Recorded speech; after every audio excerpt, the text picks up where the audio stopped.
Hello दोस्तों, पाँच पाँच मिनट में तो नहीं होगा, 10-15 मिनट में देख लेते हैं प्रूफ ऑफ इरेशनैलिटी कैसे किया जाता है। दो तरीके के अपने को करने होते हैं, बोर्ड्स में काफ़ी ज़्यादा चांसेस होते हैं इसके क्वेश्चन आने के। तो आओ दोस्तों, फटाक से आप लोगों को रिवाइज करा दूँ। प्रूफ ऑफ इरेशनैलिटी हेडिंग बना लेना। हमको दो तरीके के प्रूफ करने होते हैं। पहली टाइप जो होती है दोस्तों, यहाँ पहली टाइप है वो इस तरीके का, आपको नंबर दिया जाता है under root of prime. Correct. Under root of prime type का एक एग्जाम्पल होता है, जैसे या तो आपको रूट 2 दे देंगे या फिर रूट 3 दे देंगे। अंडर रूट के अंदर कोई सा भी प्राइम लिख करके आपको दिया जा सकता है, बोला जा सकता है भाई इनको इररेशनल प्रूव करो। ये कुछ एग्जाम्पल लिखे हुए हैं, सभी में सेम मेथड होता है। ये वाला मेथड थोड़ा लंबा चलता है। दूसरा जो कॉम्बिनेशन हमसे पूछा जाता है दोस्तों, एक्चुअली वो पूछा जाता है कॉम्बिनेशन टाइप। ठीक है, कॉम्बिनेशन टाइप का होता है। उसमें क्या होता है, इन्हीं को घुमा फिरा करके इन्हीं के कुछ कॉम्बिनेशन बना करके लिख दिए जाते हैं। जैसे सबसे सिंपल मैं बता रहा हूँ, अगर ये रूट 2 है तो वो लिख देंगे 1/√2, या फिर लिख देंगे 3√2, या फिर लिख देंगे 2√2 प्लस √3, इसको बता दो। तो इस तरीके के कुछ कॉम्बिनेशंस बनाए जा सकते हैं जिनको इरेशनल प्रूव करना होता है। देख के लग रहा है ये मुश्किल होगा, नहीं, लेकिन दोस्तों ये थोड़ा लंबा होता है, ये काफ़ी छोटा होता है, मुश्किल कोई सा नहीं होता है। तो कैसे प्रूव किया जा सकता है, लिख लो लिख लो लिख लो, इसको फिर मैं बताता हूँ कैसे प्रूव किया जाता है। आ जाओ दोस्तों, यहाँ पे हमारे पास जो भी एक्सियम वगैरह यूज़ किए जाते हैं, पहले हम कर लेते हैं लेट्स प्रूव। क्वेश्चन में दिया गया है प्रूव क्या होता है भाई, प्रूफ होता है, proof proof proof proof proof proof. दोस्तों सिंपल वाला लेते हैं, prove prove √2 is equal to irrational. तो आप लोगों को मालूम होगा, यहाँ पर हम कॉन्ट्राडिक्शन मेथड का यूज़ करते हैं। कॉन्ट्राडिक्शन मेथड का मतलब क्या होता है, हम कुछ मान लेते हैं। क्या मान लेते हैं भाई, इनने जो प्रूव करने के लिए बोला है ना इरेशनल प्रूव करना, हम बोलते हैं अच्छा इरेशनल प्रूव करना है। नहीं, आप मान लो ये रैशनल ही है, इरेशनल नहीं है, रैशनल ही है। ठीक है, मानेंगे, फिर कुछ कुछ करेंगे, कुछ गड़बड़ निकल के आ जाएगी, मैथ्स की भाषा में कुछ गलत हो जाएगा, 1 = 2 हो जाएगा, इस टाइप की कोई चीज़ हो सकती है जो पॉसिबल नहीं है। तो हम कहेंगे हाँ, ऐसा क्यों हुआ, ज़रूर हमने जो माना था वही गलत होगा। इसको बोला जाता है कॉन्ट्राडिक्शन। लेके कुछ चले थे, निकल कुछ और आया। ये बात और ये बात मैच नहीं कर रही है, एक दूसरे को कॉन्ट्राडिक्ट कर रही है। कॉन्ट्राडिक्शन वर्ड का मतलब ये होता है। तो आओ दोस्तों, किस तरीके से इसको किया जाता है। तो इसको जब अपन सॉल्व करना शुरू करेंगे, यहाँ पर आंसर, हमारा जो आंसर होगा, जो बोर्ड में आप लिख के आओगे, जिससे आप पूरे नंबर लूट करके आओगे दोस्तों, कैसे करोगे, हम यहाँ पर लिखेंगे। स्टार्ट करते हैं, चलो आ जाओ, कॉपी पेन लेके ना लिखना शुरू कर दो। हम स्टार्ट करेंगे, लेट्स अज्यूम जो भी यहाँ पे लिखा हुआ है उसका उल्टा मान लो। तो यहाँ लिखा है √2 को इरेशनल प्रूव करना है, √2 इज रैशनल। अरे RATIONAL। अब ये लिख दिया, इसका मतलब क्या है, ये तो मैंने लिख दिया, लेट्स अज्यूम √2 इज रैशनल। इसका मतलब क्या होता है भाई, ये इंग्लिश में लिखा है, इसको मैथ्स की भाषा में लिखो। मैथ्स की भाषा में रैशनल नंबर का मतलब होता है दोस्तों, कोई भी नंबर जिसको हम P/Q फॉर्मेट में लिख सकते हैं, वो रैशनल नंबर्स होते हैं। तो अगर हमने ये माना है, इसका मतलब हो जाता है √2 इज इक्वल टू P/Q। यहाँ पे एक बहुत इंपॉर्टेंट चीज़ हमें लिखनी होती है, आओ दोस्तों बता देता हूँ। जहाँ पर हम ऐसे क्या कॉमा क्या लगा करके लिख देते हैं, where P and Q are क्या है, हमारे coprime integer. Coprime coprime word बहुत इंपॉर्टेंट है दोस्तों, इसको याद रखना, इसलिए मैं अलग रंग से लिख रहा हूँ, कोप्राइम इंटीजर्स। ठीक। एंड एक चीज़ और लिखते हैं, जब भी फ्रैक्शन होता है नीचे वाला जीरो नहीं हो सकता, डिनोमिनेटर जीरो नहीं हो सकता। तो denominator Q is not equal to zero, ये लाइन आपको लिखनी पड़ेगी। आपका एग्जाम में जो कॉपी चेक कर रहा है वो इस वर्ड को ढूंढ रहा है मैग्नीफाइंग ग्लास लेकर के, इसको लिखना मत भूलना। ये भी लिखना पड़ेगा, वो चाहे तो इन चीज़ों के आधे आधे नंबर काट सकता है। इनकी क्या इंपॉर्टेंस है अभी बताता हूँ, आ जाओ दोस्तों। कोप्राइम का मतलब होता है जिन दो नंबर का कोई भी कॉमन फैक्टर ना हो, वन के अलावा। वन तो दुनिया में सबका फैक्टर होता है, ठीक है। तो यानी कि P एंड Q का वन के अलावा कोई भी कॉमन फैक्टर नहीं है। जैसे कैसे फ्रैक्शन हो सकते हैं, मान लीजिए आपके पास लिखा हुआ है 25/15। यहाँ पे 25 और 15 एक इनका कॉमन फैक्टर है 5। तो इसीलिए इसको काट पीट करके लिखा जा सकता है 5/3। अब 5 और 3 का कोई कॉमन फैक्टर बचा नहीं, यानी कि 5 एंड 3 आर कोप्राइम नंबर्स। इस तरह की बात हम कर सकते हैं। तो इसी चीज़ का इस्तेमाल किया जाता है। अब दोस्तों देखो, करना क्या है, कॉन्ट्राडिक्शन करना है, कुछ गलत प्रूफ करना है, इसी को गलत प्रूफ करना है। P एंड Q का एक कॉमन फैक्टर निकाल के आना है तो उसका एक फिक्स प्रोसीजर होता है। क्या होता है, आ जाओ दोस्तों देख लो। हम स्टार्ट करेंगे स्क्वेयरिंग बोथ साइड। अब स्टार्ट शुरुआत हो चुकी है तो यहाँ लिखेंगे स्क्वेयरिंग, स्क्वेयरिंग बोथ साइड्स। आओ दोस्तों दोनों तरफ स्क्वायर कर दो। एक तरफ मेरे पास √2 है, उसका स्क्वायर करेंगे तो क्या हो जाएगा, 2 आ जाएगा। इधर क्या आ जाएगा, P square upon Q square. क्यों किया ऐसा, रुको अभी समझाता हूँ क्यों किया हमने यहाँ पर। और मैं इसको थोड़ा सा स्विच कर देता हूँ दोस्तों, ये 2 को नीचे ले आओ, क्यू स्क्वायर को इधर ले आओ। तो यहाँ से मेरे पास आ जाता है Q square is equal to P square upon 2। अब ये बहुत बड़े काम की चीज़ आ चुकी है ध्यान से देखो क्या लिखा है, P and Q are integers, coprime है लेकिन इंटीजर्स भी तो है, यानी ये वैल्यू कोई डेसिमल नहीं है, पॉइंट के बाद कोई चीज़ नहीं आ रही है। Q की वैल्यू कोई डेसिमल नहीं है, एक इंटीजर है, ठीक। यानी Q का स्क्वायर भी एक इंटीजर होगा, ठीक है, वो भी कुछ ऐसे होगा 4, 8, ऐसे कुछ कुछ वैल्यू आ सकती है। 8 तो नहीं हो सकता, 16 हो सकता है, 81 हो सकता है, कोई इंटीजर ही होगा, डेसिमल नहीं होगा। इसका मतलब 2 ने पी स्क्वायर को कंप्लीटली डिवाइड किया होगा। अगर कंप्लीटली डिवाइड नहीं किया होता तभी तो डेसिमल आता है। ये डेसिमल हो नहीं सकता क्योंकि इंटीजर है, यानी कि 2 ने पी स्क्वायर को कंप्लीटली डिवाइड कर दिया होगा। लेकिन ये चीज़ यहाँ समझाने की ज़रूरत नहीं होती, ये हम मान के चलते हैं, सामने वाले को भी पता है, ठीक है। इसलिए हमने लिख दिया ना ये इंटीजर है, ठीक है, तो हमने लिख दिया क्यू स्क्वायर इंटीजर है, इसका मतलब 2 ने पी स्क्वायर को कंप्लीटली डिवाइड किया। अब यहाँ पे हमारा वो एक्सियम आ जाता है, आपको याद होगा दोस्तों, यहाँ पर हमारे पास एक प्रॉपर्टी होती है, इफ़ कोई भी नंबर अगर प्राइम है और वो किसी के स्क्वायर को कंप्लीटली डिवाइड करता है तो वो सिर्फ उस नंबर को भी डिवाइड करता होगा। कैसे लिखा जाता है इसको, इफ़ 2 डिवाइड्स पी स्क्वायर, है ना, इसका मतलब होता है, चाहिए यहाँ पे इम्प्लाइज गलत लगा दिया, इफ़ 2 डिवाइड्स पी स्क्वायर, जिसका मतलब 2 डिवाइड्स पी ऑल्सो। बड़े काम की चीज़ दोस्तों हमने यहाँ पर लिख दी है, ठीक है। ये एक एक्सियम होता है, इसको डायरेक्टली लिखना रहता है, आता ही आता है। ऐप का जो कॉपी चेक कर रहा है वो इसको पढ़ने के लिए भी बेताब बैठा है, मैग्नीफाइंग ग्लास लेकर के बैठा हुआ है, तो ये ज़रूर लिखना है, नहीं लिखोगे तो प्रूफ हो भी नहीं सकता। चलिए जी, अब एक बात बताओ पी 2 ने पी को भी डिवाइड किया होगा तो हम क्या लिख सकते हैं, इसका मतलब 2 is a factor of P. चलो, 2 is a factor of P. P को लिखा जा सकता है पी इज इक्वल टू, अब पी का प्राइम फैक्टराइजेशन करेंगे तो इसमें कहीं ना कहीं 2 ज़रूर आएगा, और उसके बाद और भी बहुत सारी चीज़ें हो सकती हैं, कुछ भी हो सकता है, 5 हो, 8 हो, 9 हो, हमें उस सबसे कोई मतलब नहीं है। हम यहाँ पर कह सकते हैं यार, क्या मैं ऐसे बोल दूँ P is equal to 2c, ये जो भी था उसी को मैंने सी लिख दिया। क्यों किया अभी बता दूंगा, लेकिन इस तरीके से लिखा जा सकता है जहाँ पर सी भी एक इंटीजर होगा, इंटीजर होना इसका भी ज़रूरी है, करेक्ट। तो ये भी इंटीजर होगा, इसी को हम लिख देंगे 2 इज़ अ फैक्टर ऑफ सी। इसका मतलब हम लिख सकते हैं, इसका मतलब नहीं हम लोग लिख देंगे यहाँ पे, let P is equal to 2 times C. अभी मैंने आपको बताया था, और यहाँ पे एक और चीज़ लिखनी होती है, where C is some integer, is some integer. मुझे नहीं पता उस इंटीजर की वैल्यू क्या है, लेकिन वो एक इंटीजर ही आएगा, वो एक इंटीजर ही आएगा।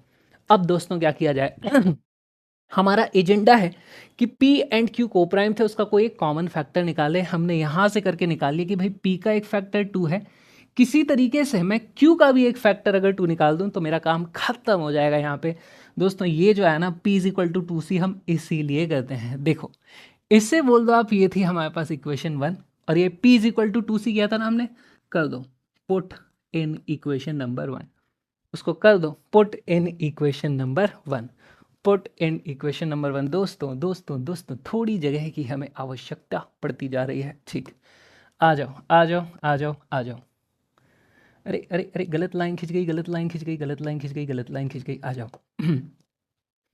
जैसे ही मैं यहाँ पर P की जगह पे 2c रखूंगा दोस्तों, क्या आ जाता है, देखो Q square is equal to P की जगह पे रख देना है 2c, तो ये हो जाता है 2c पूरे का होल स्क्वायर डिवाइडेड बाई 2।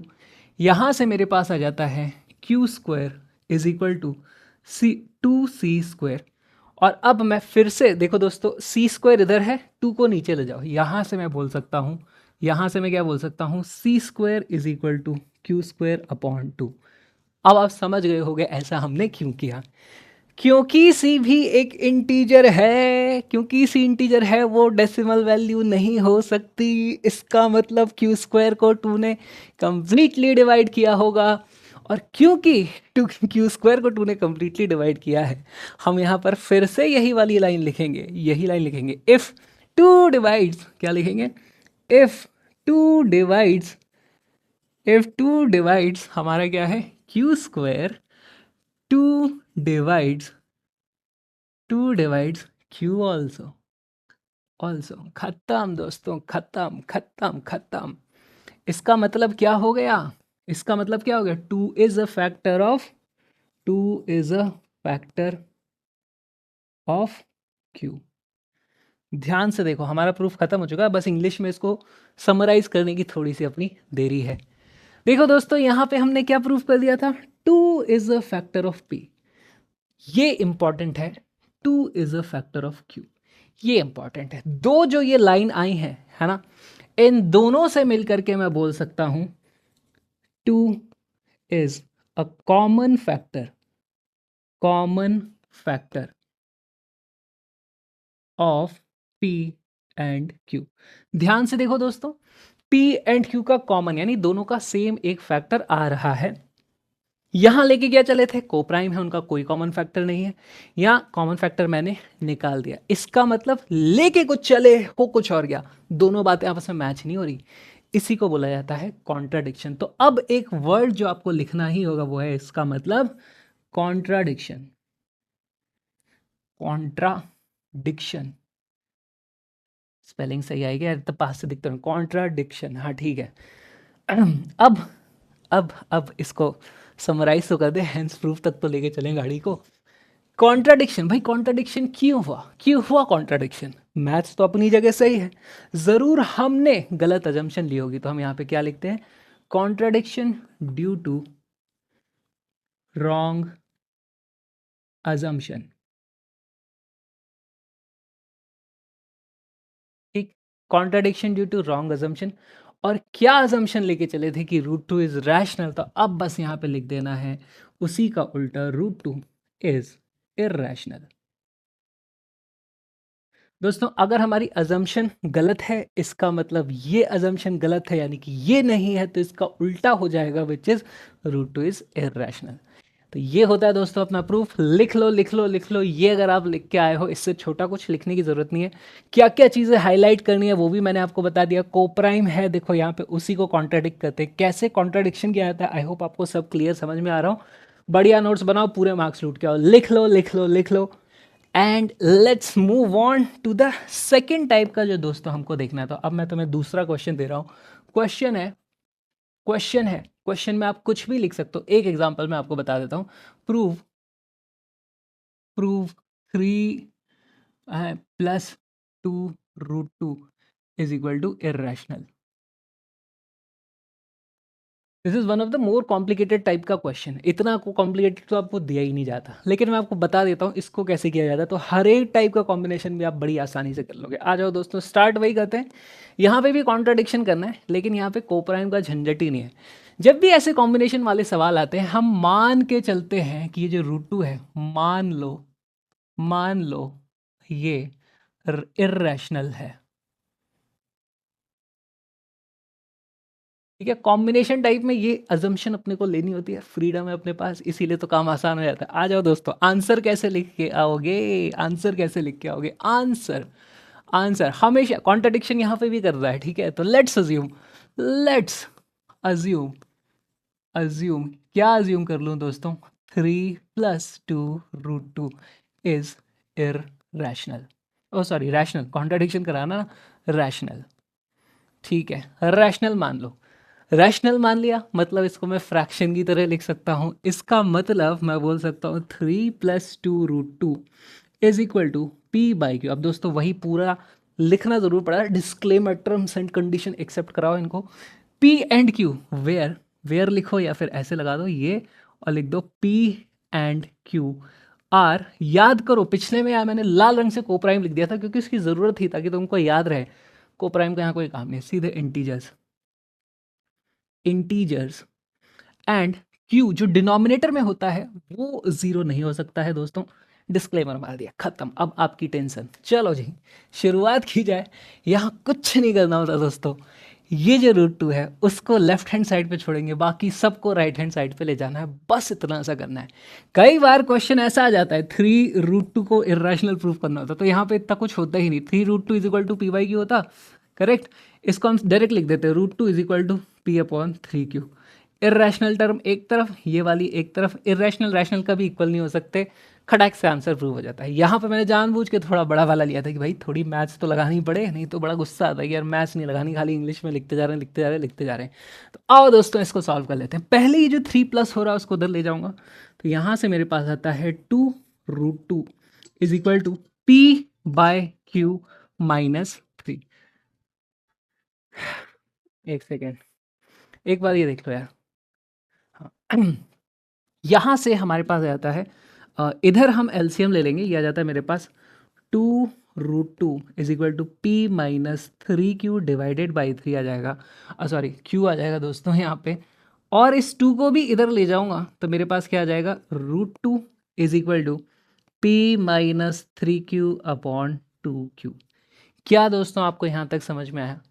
अब दिख आपको गया होगा कि भाई इधर एक इरेशनल लिखा है, इधर एक रैशनल लिखा है, दोनों बराबर नहीं हो सकते। इसको कैसे हम लिख दें, अंग्रेजी में लिखना पड़ेगा, यहाँ पे छोड़ नहीं सकते।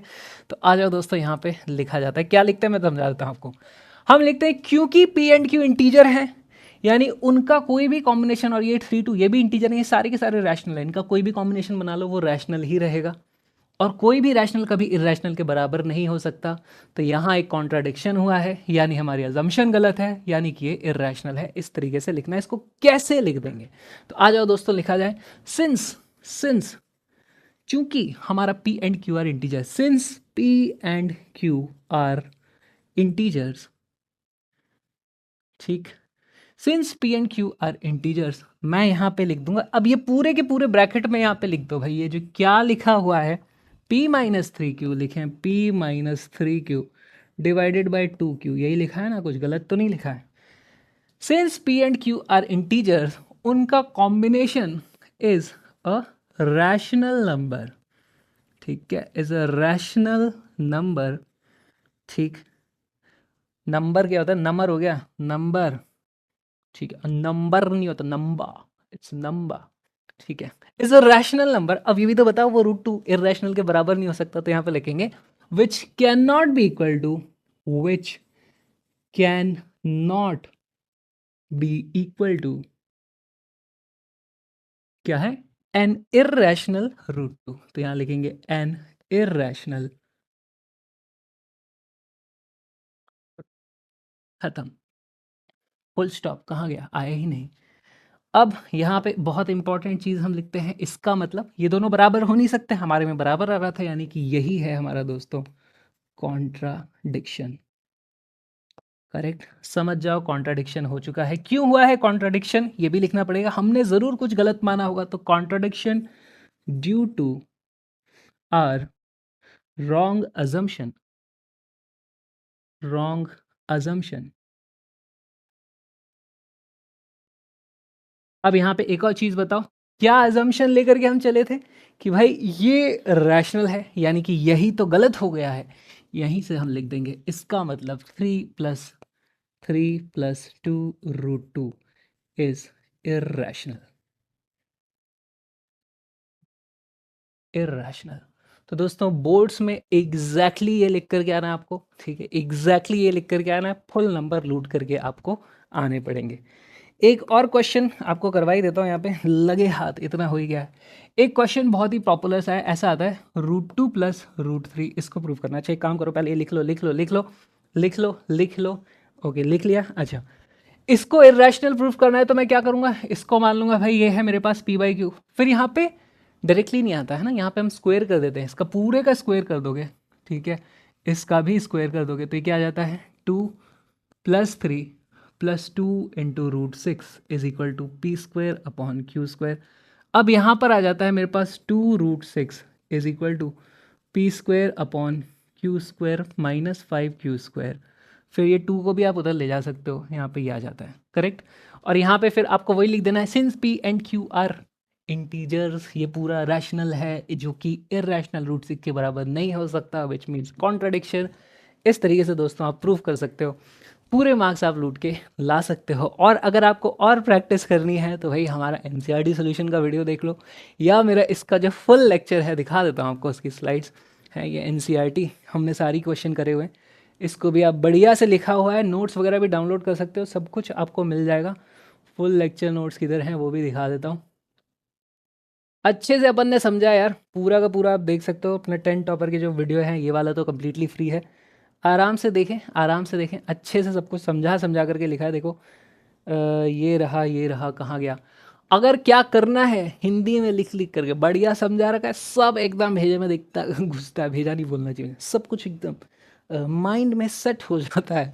तो दोस्तों आ जाओ 10 टॉपर्स में, जहाँ इसी तरीके से अपन पूरा का पूरा पढ़ाई करते हैं। तो मिलते हैं अगली क्लास में। एक सेकेंड एक सेकेंड एक सेकेंड एक सेकेंड, कहाँ गया कहाँ गया कहाँ गया कहाँ गया। तो मिलेंगे दोस्तों अपन अगली क्लास में 10 टॉपर की। And I wish you all the best, अपने बोर्ड्स में फोड़ के आना है क्योंकि आपको बनना है 10th टॉपर्स। Bye bye. मजा आया तो कमेंट जरूर करना है।